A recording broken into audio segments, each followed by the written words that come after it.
না, সে যখন মামলাটা করে তখন আমি তার বাসার একটা রুম, তার বাসায় তার মা আছে, তার বোন আছে, তার বাবা আছে, তার ছোট ভাইয়ের বউ আছে এবং আরেকটা রুম সে সাবলেট অলরেডি দেয়া, আরেকটা রুম সাবলেট দেয়া যেখানে কোনো একজন ভদ্রলোকের সেকেন্ড ওয়াইফ বসবাস করে।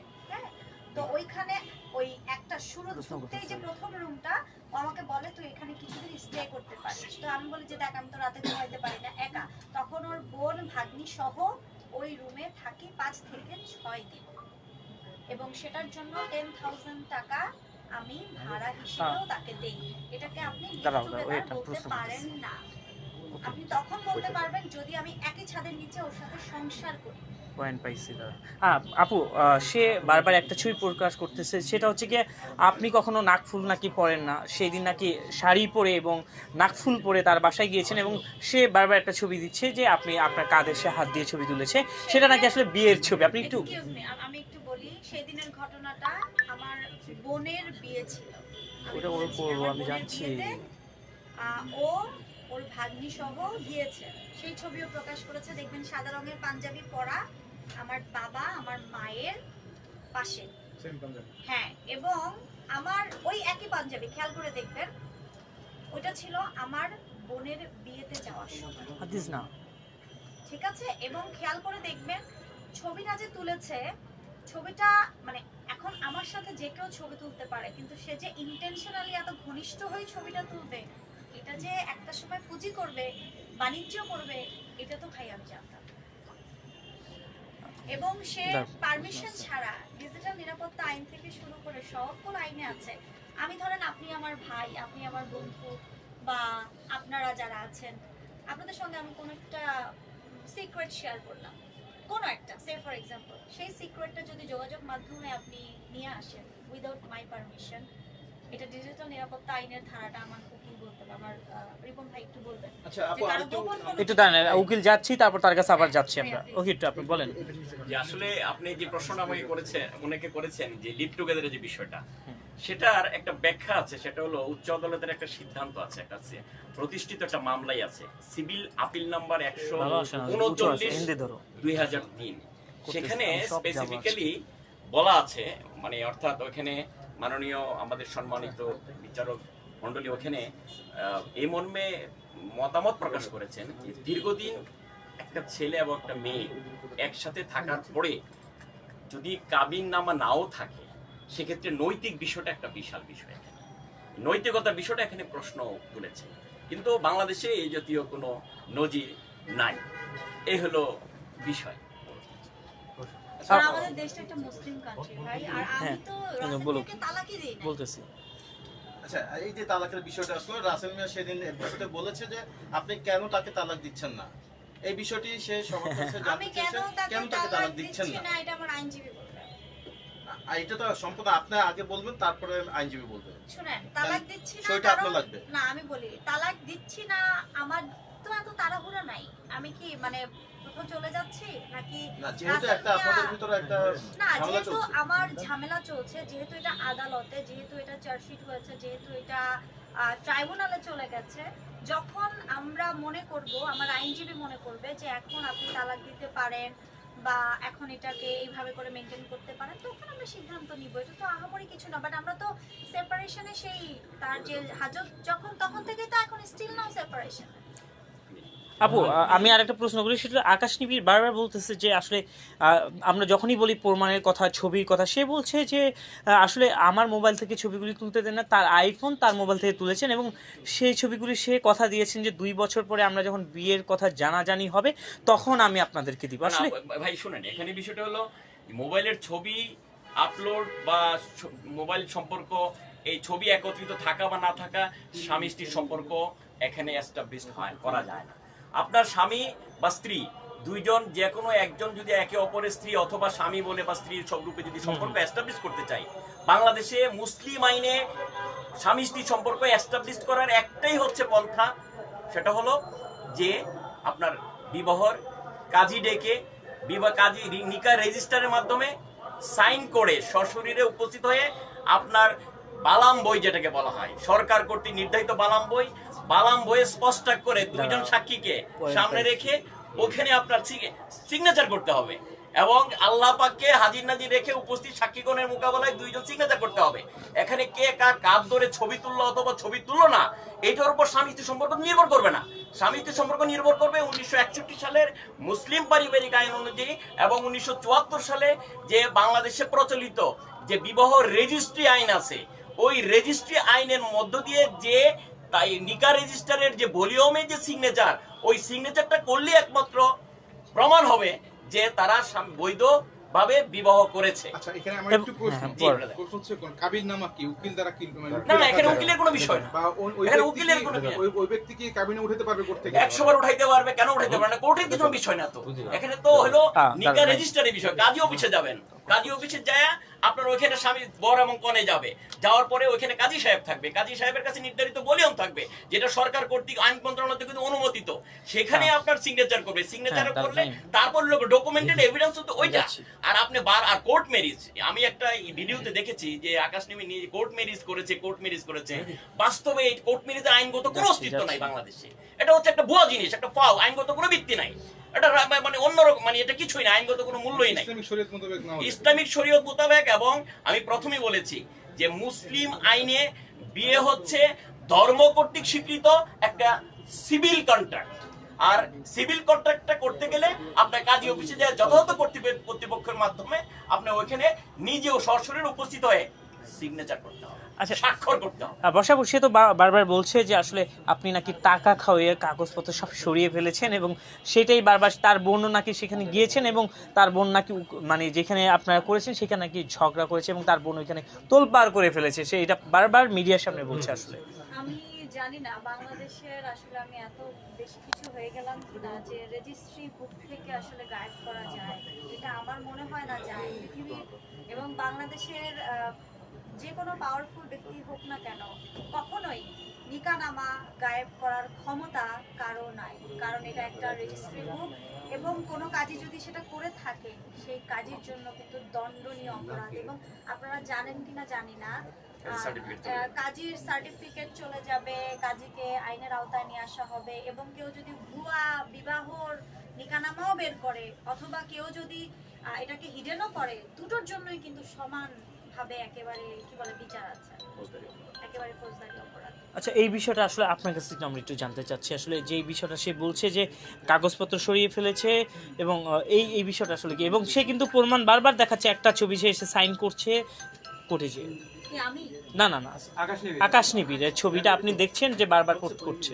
ওই পাঞ্জাবিটাই পড়া। হ্যাঁ, একটু এখন সে তো আমার সাথে অনেক কোর্টে দৌড়াদৌড়ি করছে, এখন কোথায় গিয়ে কি সাইন করছে আমরা তো দেখতে পেয়েছি সোশ্যাল মিডিয়ার মানে কি বলে মাধ্যমে, আপনারাও সেটাকে খুব সুন্দর করে একটা ভিউ বাণিজ্য হচ্ছে সবার, যে পেছনে লেখা আকাশ বর্ষার বিবাহ সামথিং লাইক দ্যাট, গায়ে হলো নাকি বিয়ে, যাই হোক না না বিবাহ মানে বাসর রাত মানে বাসর ঘর, সেখানে তার বোন বসে আছে, আমি কোথায় একটা ভিডিও দেখতে পাচ্ছি, ভিডিওতে তারা কথা বলছে, আমি কই। কিন্তু তার ফ্যামিলি মেম্বার যারা আছে, তার বোন থেকে শুরু করে তার ছোট যে ভাগ্নি, তারা তো স্বীকারোক্তি দিচ্ছে যে আপনি। আচ্ছা, আপনারা কি একটা ভিডিও দেখেছেন? সে নিজের মুখে বলছে আমার বোনের সাথে আমার একটা কন্ট্রাক্ট থাকে, আমি যখন কোথাও যাই আমার বোনকে আমার 500 টাকা 1000 টাকা দিতে হয়। আপনাদের বোনের সাথে কারো এরকম সম্পর্ক আছে? উত্তর দিয়ে গেলেন।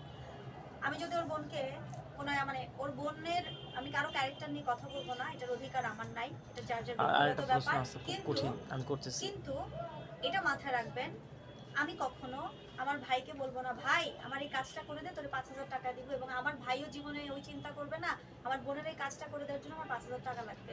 সো যেই পরিবারে বা যেই ভাই বোনের মধ্যে এরকম ডিলিংস থাকে, এর পরবর্তীটা আপনারা বুঝে নেন। আপু, আরেকটা প্রশ্ন, সেটা হচ্ছে কি সে স্ক্রিনশট বারবার দেখাচ্ছে যে আপনি তার বোনকে কোনো একটা ছবি পাঠিয়েছেন, সাইন করছে এবং আপনার ছবি বা এইগুলো সে আবার জানিয়েছে শুভ কামনা, এরকম কোনো কিছু একটা পাঠিয়েছে। এটা আসলে হ্যাঁ আমি বলি ডেট উল্লেখ করে সে হোয়াটসঅ্যাপের স্ক্রিনশট দিতে পারছে, সে রেকর্ডিং দিতে পারছে, সে এত কিছু করতে পারছে, সে এত ইন্টেলিজেন্ট একজন সাংবাদিক নিজেকে দাবি করছে, ওই দিন কেন সে একটা বিবাহের ছবি তুললো না? আচ্ছা ধরেই নিলাম বাসর ঘরের ছবি নাই, ধরেই নিলাম কোনো কিছুর ছবি নাই, তার নিজের সাইন করা ছবি আছে, আমারটা কই? সে তো অনেক, আপনারাই তো দেখতে পাচ্ছেন, সে তো অনেক চতুর, অনেক চালাক, অনেক কি বলে দৃঢ়, অনেক বেশি পরিমাণে ইন্টেলিজেন্ট একজন সাংবাদিক। তার বাসায় 4টা থেকে 5টা ডিভাইস আছে, তাহলে কেন শুধু সে বারবার বলে যাচ্ছে আমার ডিভাইসেই ছবি? উত্তর আপনারাই খুঁজে নেন, বিচারের দায়িত্ব আপনাদের কাছে। কিন্তু আরেকটা জিনিস, সেটা হচ্ছে কি, আমি আরেকটা জিনিস জানতে চাচ্ছি আপনার কাছে, যে আপনি যেই রাসেল মিয়া ও হেলেনা জাহাঙ্গীরের যে নামে পুরানো অবমাননার মামলাটি আসলে সেটা বারবার উল্লেখ করা হয়েছে আপনার জন্য সে করেছে, আসলে এটা কি কেন আমার জন্য করবে? এখন আমি যদি আপনাকে বলি যে আই আপনি যান, একটু ক্যামেরায় আপু আমি দিকে, যদি বলি যে এখানে কোন একটা ভাই কে আই আপনি যান তো গিয়ে ওরা একটু মাইরা আসেন, আপনি মাইরা আসবেন? এটা হইলো? বাদী তো আমি না, ওই মামলার বাদী তো আমি না, ওই মামলার বাদী তো তারই বন্ধু, সে কেন করেছে? আমি তো চাইনি। আমার কথা হচ্ছে আমি সত্য দিয়ে জয় করব। এই যে সত্য দিয়ে আজকে চার্জশিট আমার চলে গেছে ট্রাইব্যুনালে, বিচারাধীন আছে, বিচার বিভাগ যেটা মনে করবে রাসেল মিয়া আমার সাথে যেই যেই অন্যায় করেছে সেই অন্যায়ের বিচার হবে। এখানে তো আমার হাতে কিছু নাই। আমি কি তার শাস্তি চেয়ে, আমি কি তার শাস্তি দেওয়ার মালিক না? আদালত। আচ্ছা বর্ষা, আরেকটা বিষয়, আকাশ নিবিড় যদি আপনাকে ওয়াইফ হিসেবে বিভিন্ন জায়গায় পরিচয় দেয় বা সোশ্যাল মিডিয়া পরিচয়, এতে আকাশ নিবিড়ের কি প্রফিট আপনি মনে করেন? আপনারা কি তার পেজে দেখেছেন 12,000 থেকে 35,000 ভিউ এসেছে, এবং তার বোনও একটা পেজ খুলেছে, তার বোনেরও একটা পেজ খুলেছে, এবং সেখানেও প্রচুর ভিউ হচ্ছে। ওই বাসর ঘরের দেখলাম ভিডিও আপলোড করে 1 মিলিয়ন ভিউ হয়ে গেছে, এবং আকাশ নিবিড় জার্নালিস্ট নামেও একটা পেজ আছে, সেই পেজেও দেখা যাচ্ছে যে lakh lakh million million view. এবং আপনাদের অবগতির জন্য বলছি, আপনারা যেহেতু এই ডিজিটাল প্ল্যাটফর্মে কাজ করেন, আপনারা তো জানেন যে এখান থেকে একটা ভালো আর্নিং সোর্সের সেটা কি আপনার এই বিষয়ে কল্যাণে কি হচ্ছে মনে করছেন? আপনারাই তো দেখতে পাচ্ছেন আমার ভিডিও, আমার কথোপকথন ছেড়েই তো সে মিলিয়ন। আচ্ছা, আচ্ছা আপু, আজকে আকাশ নিবিড় একটি মামলা করেছেন আপনার বিরুদ্ধে। সেই মামলা জানেন? বলছে তো না, সেই মামলাটা আমরা তেমন এটা আমার আইনজীবী বলছে। একটু আপনার মুখ থেকে একটু শুনি যে তারপর আইনজীবী, হ্যাঁ। আজকে আমি নিজে কোর্টে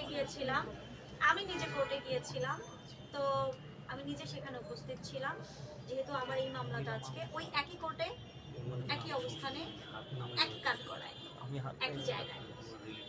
তো ভেতরে সবাই আসলে অবাক হয়ে হাসছিল। সে যে মামলাটা করেছে, আমি নাকি তাকে 307 ধারার একটা মামলা, যেটা আচ্ছা, এই মামলাটা হলো 307 ধারার একটা মামলা করেছে, যেটা ওসি আপনার চৌজবাগকে তদন্ত করার জন্য মাননীয় আদালত আদেশ প্রদান করেছেন। আসলে সে কি কারণে মামলা করেছে, এটা জবাবদিহিতার বিষয়টা তার, এবং যেহেতু বিষয়টা তদন্তাধীন, অতএব তদন্তাধীন বিষয়কে কেন্দ্র করে এখন আমাদের আসলে এই যে কথা না বলাটাই মনে হয় বুদ্ধিমানের কাজ। না ভাইয়া, আপনি একটু 307 ধারার মামলাটা আসলে কি মামলা? এখন 307 ধারা মামলাটা কি কারণে করেছে, না মামলাটা আবার আমাকে গলা চাপা ধরছে, অথবা শ্বাসরুদ্ধ করে ধরছে, মেরে ফেলার জন্য উদ্যত হয়েছে, এই সমস্ত বিষয়টা আর কি। বিষয় এখন এটা তদন্তাধীন বিষয়, তো এই বিষয় নিয়ে আসলে কথা না বলা। আচ্ছা, আমি একটু জানতে চাচ্ছি, আপনারা কি বুঝতে পেরেছেন উনি যে ধারায় মামলাটা করেছে সেই ধারাটা কি হতে পারে? এটা আপনারাই বুঝেন। আপনি কি বাস্তবে কি এই ধরনের ঘটনা ঘটিয়েছেন তার সাথে? আপনার মুখ থেকে শুনতে যাচ্ছে। আমি তো বললাম এটা তদন্ত না তদন্ত তো করবে, সেটা এখন এই মুহূর্তে আপনি যখন সংবাদ সম্মেলন করছেন, আপনার মুখ থেকে শুনতে যাচ্ছে আপনি কি আসলে এই ঘটনাগুলো করিয়েছেন? কইবো বেটা হওয়া করছি, কোনো প্রশ্ন তো সেটা না, এতদিনেরও তাহলে সে বহুবারই কথা বলতো, এতদিন বলে নাই আজকে। আমার সামনে আর কম হবে। আচ্ছা আপু, মানে সে যদি আপনার বিরুদ্ধে স্টেপ নিয়েছে এবং আপনার সোশ্যাল মিডিয়ায় করছে, আপনি তার বিরুদ্ধে কোনো স্টেপ নেবেন কিনা? অলরেডি আমার আইনজীবী ডিজিটাল আচ্ছা, এটা আমরা আইনগত বিষয়গুলো, আমরা খুঁটিনাটি বিষয়গুলো দেখছি। আর একটা বিষয় আপনাদের সহোদয় অবগতির জন্য একটু বলছি, সেটা হলো যে একটা জিনিস সবারই মনে আমরা জানি, সেটা হলো বিশ্বের সবচেয়ে বড় ষড়যন্ত্রের নাম হলো আপনার যে যন্ত্র, সেটা হলো ষড়যন্ত্র। এই যন্ত্রের কোনো ট্রিগার থাকে না, কোনো এক্সপায়ার কোনো ডেট থাকে না। আর মামলাকে যদি কেউ ব্যক্তি স্বার্থে আইনকে ব্যবহার করে, সেটা আইন কখনো প্রশ্রয় দেয় না। আর আমাদের বিষয়গুলো যেহেতু দুইটা মামলায় আজকে দায়ের হয়েছে, একে অপরের পক্ষে পরস্পরের বিরুদ্ধে মামলা করেছে, মামলাটা বর্তমানে তদন্তাধীন আছে। তদন্তাধীন বিষয় নিয়ে কোনো এইরকম কোনো বিষয় নিয়ে কথা না বলাটাই ভালো বলে আমরা সকলেই মনে করি। আচ্ছা, ওকে, আমরা ওই পর্যন্তই থাকি। বর্ষাপুর কাছে একটা প্রশ্ন, যাই হোক, আমি কিছুদিন আগে সানি রহমান নামে মাহমুদ সানি সঙ্গীত শিল্পী একটি ভয়েস ক্লিপ প্রকাশ করেছিলেন, এবং আপনি দাবি করেছিলেন যে এটা এআই দিয়ে মেক করা। সেই বিরুদ্ধে কোনো পদক্ষেপ নেবেন কিনা?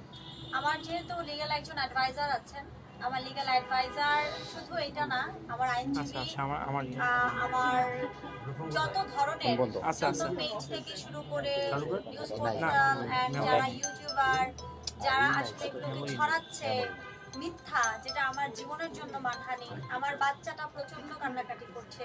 আমি সেদিন অনেক বড় একটা অ্যাটেম্প নিয়ে নিয়েছিলাম, আল্লাহ মাফ করুক। আমি আসলে নিজে মেন্টালি সিক হয়ে গেছি। এবং তারপর আমার ফ্যামিলি, আমার আত্মীয় স্বজন, দেশের বাইরে থেকে, ঢাকার বিভিন্ন জায়গা থেকে সকলেই ফোন দিচ্ছে। এই যে সামাজিকভাবে আমার মানহানি, এই সমস্ত কিছুর জন্য আমরা স্টেপ বাই স্টেপ আমি এখন লিগেলি যাব। আচ্ছা, আমি লিগেল আইন যেটা বলবে, আইনের ধারাতে যেটা আছে ঠিক সেই ধারাতেই আমি হাঁটবো। ওকে, ওইটা যে আমার কথা না, সেটা আইনগতভাবেই আমি প্রমাণ করি। আপু আরেকটা প্রশ্ন, সেটা হচ্ছে কি আপনি বলেছিলেন যে আসলে যে যখন আমরা দেখেছি যে হুজুররা বাইতুল মুকাররমের সামনে দাঁড়িয়েছে। আরেকটা কথা বলি যে আপনারা খেয়াল করে দেখবেন, যার নাম বলেছেন, যে ভিডিওটা প্রকাশ করেছে, তারও কিন্তু ভিউ অনেক বেশি হচ্ছে। তাকে কিন্তু গত 7 বছরে মানুষ ভুলে গেছিল। এখন কিন্তু পুনরায় সে এফডিসিতে এসে এতগুলা কি বলে বয়াই তো এতগুলা মাইক্রোফোন দিয়ে সে কিন্তু ইন্টারভিউ দিচ্ছে একের পর এক, এবং তার পেজে দেখবেন সুন্দর করে তার গান আপলোড হচ্ছে। তার মানে কি এটা একটা ভিউ বাণিজ্য। আপু আপনি কি বলতে যাচ্ছেন যে আপনার জনপ্রিয়তা কাজে লাগায় তারা কাজে লাগাচ্ছে তাদের আমার নাম বর্ষা চৌধুরী খারাপ, এইটা লিখলেও ভিউ হবে মিডিয়া। আচ্ছা, আপনি 2024 সালে ঘোরের মধ্যে ছিলেন, একটা ইন্টারভিউতে বলেছিলেন। 2025 সালেও কি সেই ঘোরে আছেন? ওই যে এটা অ্যাটেম্পটা করতে যাচ্ছিলেন, ওইটা কি ঘোরের মধ্যে? ওইদিন আমার ফ্লাই করার কথা ছিল, ওই তৎক্ষণাৎ আমার কাছে একটা লিংক আসে। আপনারা ভাইরা তো সবাই আমার সাথে আছেন। লিংক আসে, সেখানে আমার মেয়েকে খুব বাজেভাবে এক্সপোজ করা হয়, আমার 9 বছরের মেয়ে। তো ওই জিনিসটা মা হিসেবে আমি নিতে পারি নাই। এবং সর্বোপরি দেখা গেছে কি যে আমি সবসময় সব মেয়েদের আইডল হয়ে বেঁচেছি, আমি আইকন হয়ে বেঁচেছি। আমাকে প্রত্যেকটা নারী উদ্যোক্তা থেকে শুরু করে সবাই আমাকে ভালোবাসার জায়গা থেকে খুব ভালোবাসে। সেই আমাকে একটা চক্র মিলে সবার কাছে এইভাবে প্রেজেন্ট করছে। একটা মানুষের আসলে দিন শেষে টাকাটাই অর্জন না, তার সম্মানটা অনেক কিছু। সেই সম্মানের কিছুই কিন্তু আমার রাখে নাই। যখন আমি দেখলাম জিনিসগুলো বাড়তেছে, আমার কাছে মনে হয়েছে যে আমার আসলে পৃথিবীতে বেঁচে থাকার অধিকার নাই, কারণ আমার সম্মান। একটু ক্যামেরায়, ওদিকে ক্যামেরায়। তো আপনাদের বুঝতে হবে, যে মেয়েটাকে আপনারাই দেখেছেন হাজার হাজার মেয়েরা আইডল হিসেবে নেয়, যুদ্ধের পর যুদ্ধ করে ফাইট করে বেঁচে আছি, সেই মেয়েটাকেই ধিক্কার দিচ্ছে। তার কারণ ভিন্নভাবে সে গতকালকে দেখলাম একটা জায়গায় বলেছে আমার নামে 7টা মামলা। কোথায় ভাই আমার নামে 7টা মামলা?